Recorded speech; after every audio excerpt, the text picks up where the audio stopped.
Peuple de Dieu, bonjour de partout où vous nous suivez. Sur recommandation de plusieurs internautes, nous avons souhaité faire la synthèse de la thématique Quitte le stade informe et vide de ta vie. Et le texte de base, c'est Genèse chapitre 1er, du 1er verset au 4e et puis du 9e au 11e.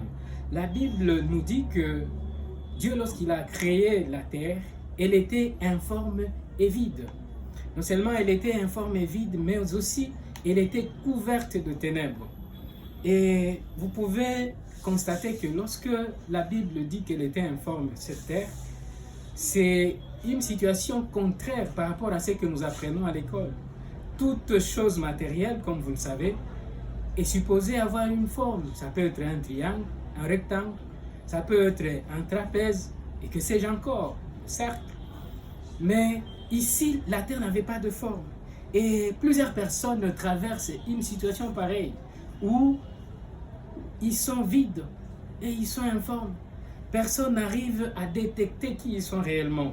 Le stade informe, ici, on nous dit, la Bible nous dit que la terre était couverte de ténèbres. Eh bien, lorsqu'on est couvert par les ténèbres, il n'y a pas de lumière, personne ne peut savoir ce qu'il y a à côté et ce qu'il y a dedans. Et ce stade, c'est un stade embryonnaire de notre vie. Ça veut dire que Dieu a posé la première pierre. Dieu a posé la chose extraordinaire de notre vie, la création. Mais il se fait que jusque-là, elle est informe. Jusque-là, elle ne prend pas goût. Personne n'arrive à détecter qui nous sommes exactement. Et ce cas, on peut l'illustrer par le cas de Pierre, Simon Pierre dans la Bible. Lorsque nous lisons dans Luc chapitre 5, versets 8 à 10, et même dans Matthieu 16, 18, on constate que Simon a été dans la situation informe pendant tout le temps qu'il a vécu avec Jésus. Et donc c'était quelqu'un d'instable. Il pouvait dire aujourd'hui que Jésus est le Messie, et demain il était capable de renier le même Messie.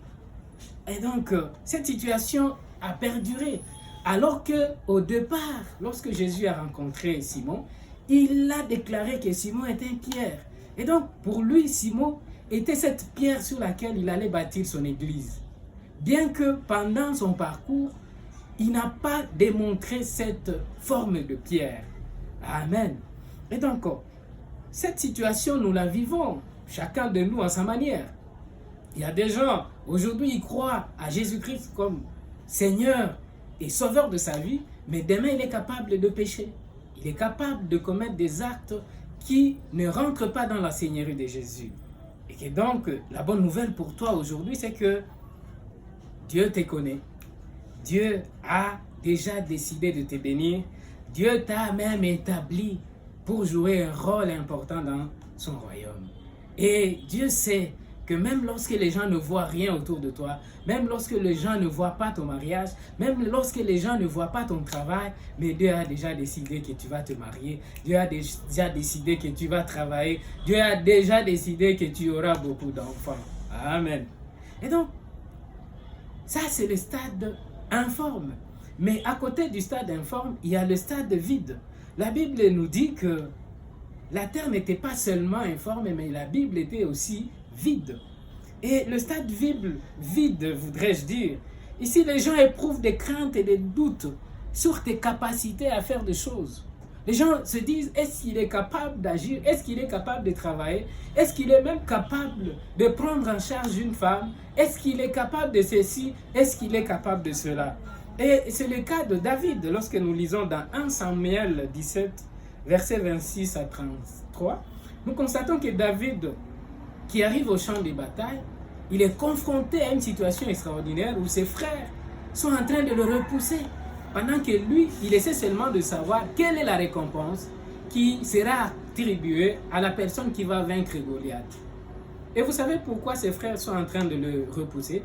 C'est parce qu'ils ne croient pas en lui.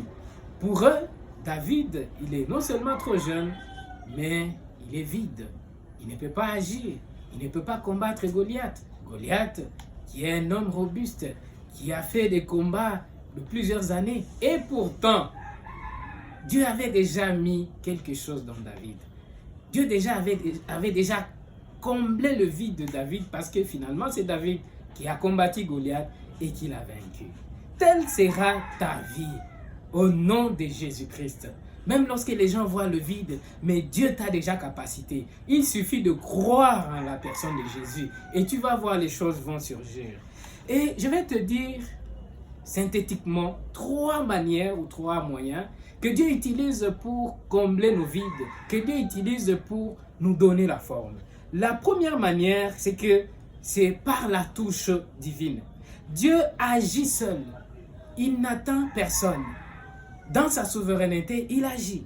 Et quand nous avons lu dans le livre de Genèse, le premier chapitre, on a vu que Dieu a fait 3 choses. Dieu a fait venir la lumière pour chasser les ténèbres.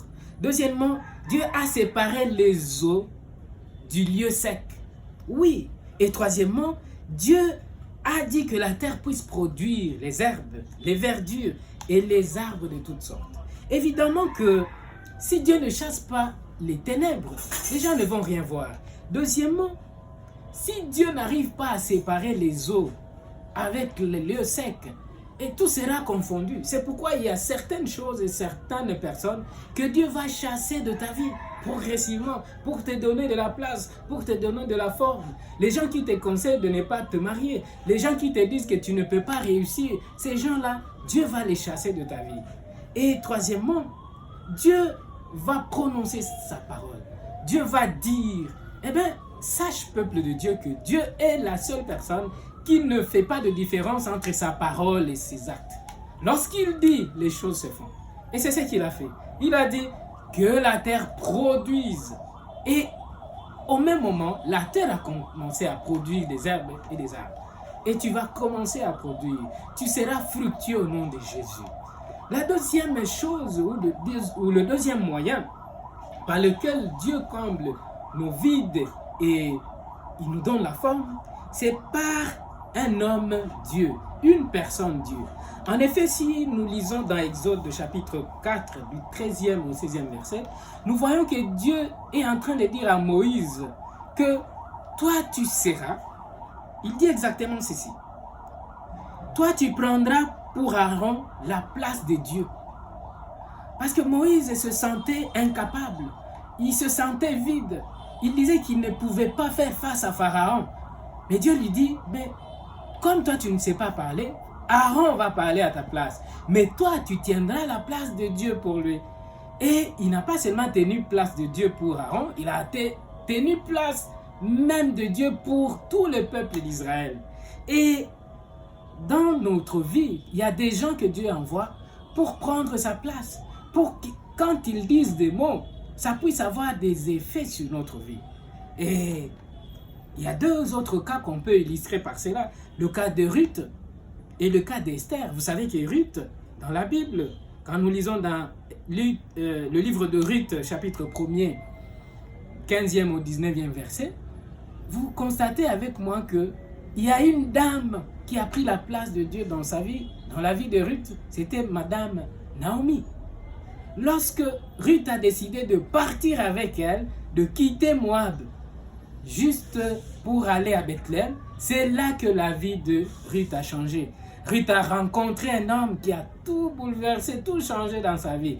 Elle qui était une femme maudite, elle est devenue une femme bénite. Elle est même entrée dans la généalogie de Jésus. Lorsque nous lisons dans le livre de Matthieu, chapitre 1er, au verset 5. Oui, son enfant est entré dans la généalogie de Jésus. Tel sera ton partage lorsque tu vas croire à la personne que Dieu va envoyer dans ta vie. Et ce n'est pas seulement Ruth, mais je parle également d'Esther. Quand nous lisons dans le livre d'Esther, chapitre 2, et versets 7 à 9, là on constate que Esther également a rencontré des gens, non seulement son oncle Mardoché, mais aussi la personne qui essayait d'embellir et de préparer les filles qui étaient choisies pour rencontrer le roi. Esther également a plu à cet homme-là et a été présentée autrement au roi. Amen. Et la troisième manière, pour finir cette petite synthèse, la troisième manière pour Dieu de nous donner la forme et de nous combler de nos vides, c'est par nos propres efforts. Dans Deutéronome 28, verset 1, verset 4 et 12, dans Deutéronome 30, verset 19, et même dans Proverbe 16, 3, Dieu nous dit qu'il va agir, oui, mais c'est pour bénir des choses que nous aurons décidé de faire. C'est pourquoi il dit qu'il va nous bénir lorsque nous quittons la ville et même lorsque nous sommes dans la ville.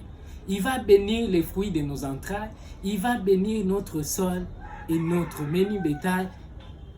Mais si nous n'agissons pas, si nous n'avons pas des entreprises, si nous n'entreprenons pas, Dieu ne fera rien.